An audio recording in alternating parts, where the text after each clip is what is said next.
So you want to be able to anticipate future developments, spot new patterns, recognize threats or opportunities for that matter.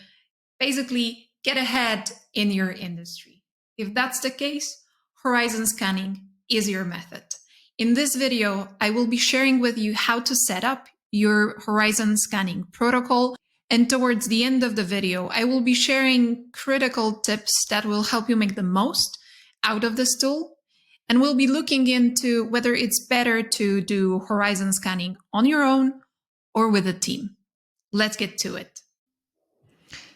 Step number 1 is setting up your list of sources. We're going to prepare a basic database that includes all of the data sources that you're already using, as well as the ones that you're planning to use in your horizon scanning process. To set up this database, you can use any software that you like.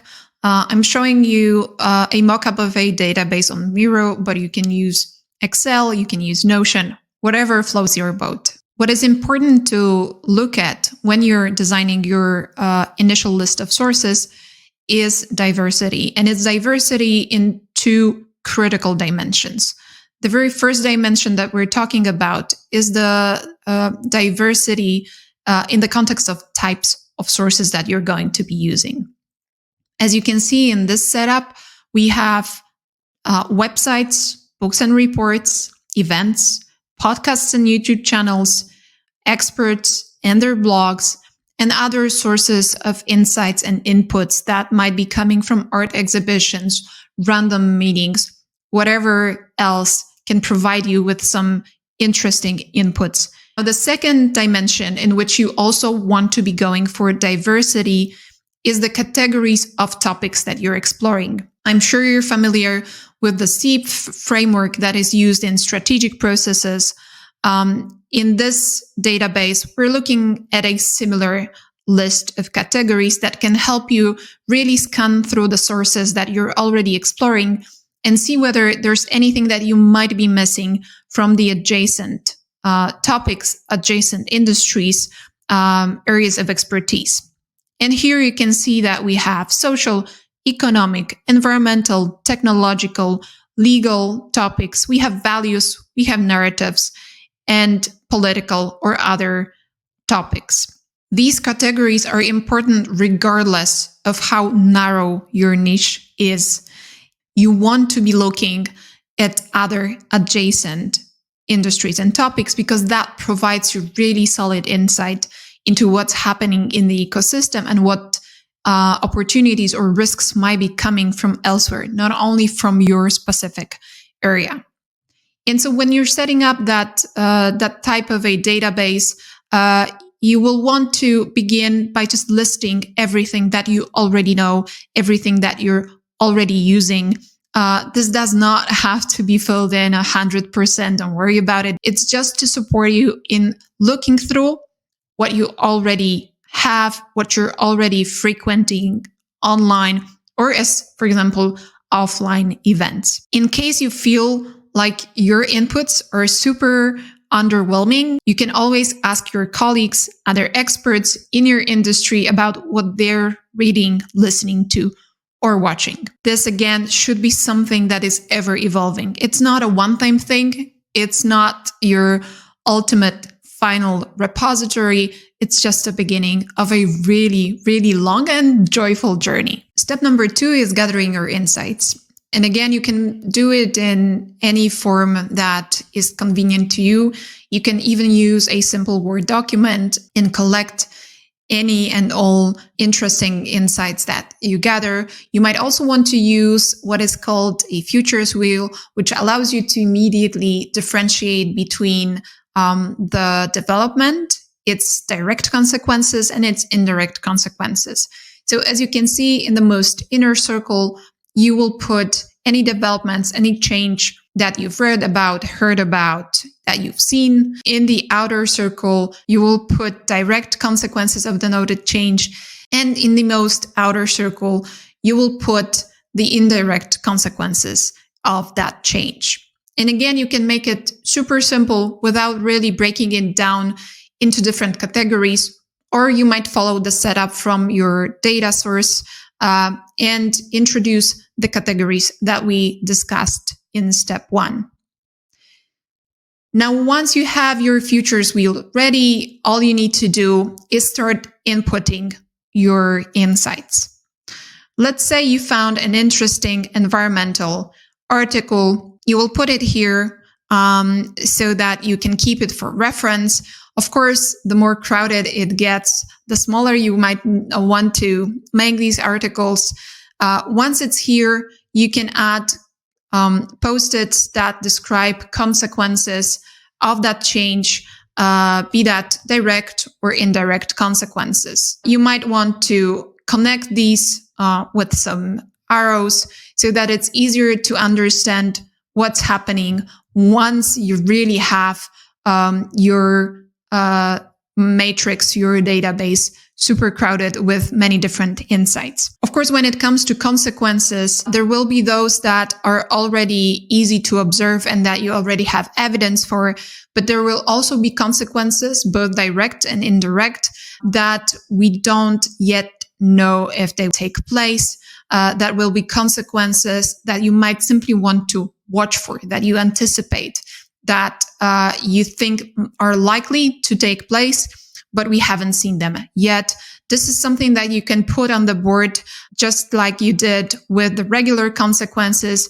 What might be helpful for future reference is simply color coding them so that they stand out as something that is not proven yet. Step number 3 is generating conclusions and predictions. That might be the most fun and the most important part of the entire process. As you go through your sources of information, as you put them together, list consequences, both direct and indirect, you will be coming up with some reflections and some conclusions about where things are going. You will want to keep a journal space online where you're keeping even loose and random thoughts that emerge throughout the horizon scanning process.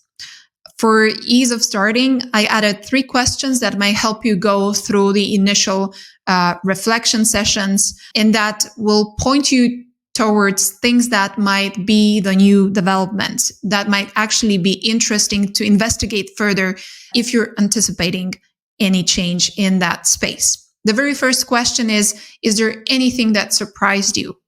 If you've worked in a specific industry for some time, there will be things that will be surprising to you, that will be new to you, that you will want to basically note down as something that you haven't seen before. Second question is, does any of the regular phenomena seem to appear more or less frequently than it used to? Are there any developments, any technologies, any practices that are reoccurring more or less frequently? This might tell you that something is brewing. And then finally, do you see any new relationships emerging, either between stakeholders in your industry and adjacent industries, or relationships between developments, technologies, things that are the elements of your ecosystem?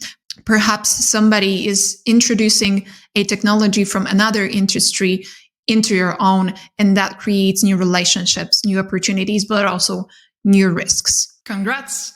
You have your horizon scanning setup ready. Now, what's left to do is enjoy the ride. But before that, I have 3 key tips that can help you really make the most out of this tool. Tip number 1 refers to frequency and consistency. This might all sound like a super elaborate process. And in a way, at the beginning, it's going to feel that way. But don't worry. Just make sure that whenever you find something interesting, you have a way of recording that in your matrix, in your database, and then schedule regular reflection sessions during which you both interpret the consequences of the development that you've identified, of the insight that you collected, and you reflect on what does that mean for your industry, for your area of expertise. Frequency is not that important. Consistency is. It's a muscle that you need to train. It's a muscle that you need to develop. And so from that perspective, it's very important that you don't set yourself up for a super intense and super frequent horizon scanning reflection sessions, because that might actually demotivate you and cause you to drop the process too early and actually for no good reason. Tip number 2 refers to the diversity of sources. It is critical that you make sure that both the types of sources that you're using and the categories of topics that you're investigating are diverse. At the very beginning, you might think that something is irrelevant, that something doesn't really apply to your area of expertise. Be warned. Very often, it's the new technologies coming from something that sounds super distant from what you're doing right now that might disrupt your own industry. It's the new risks and new opportunities, new social phenomena, new trends that are coming from somewhere else, really causing some new developments in your own industry. So make sure you really have your eyes wide open and that you investigate diverse list of sources. Number 3, should you do it alone or should you do it with others? While it might not be the easiest task to convince others to really sign up for something that is quite tedious at the beginning and also requires a systematic commitment, it will really pay off if you manage to do it.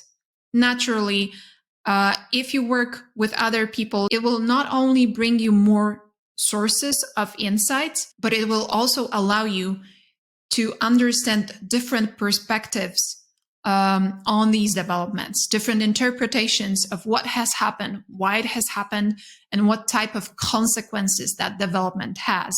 So the more the merrier, but it would be great if you begin with just one other person that you're working with on your horizon scanning process. Now, I'm curious to hear, have you ever tried horizon scanning?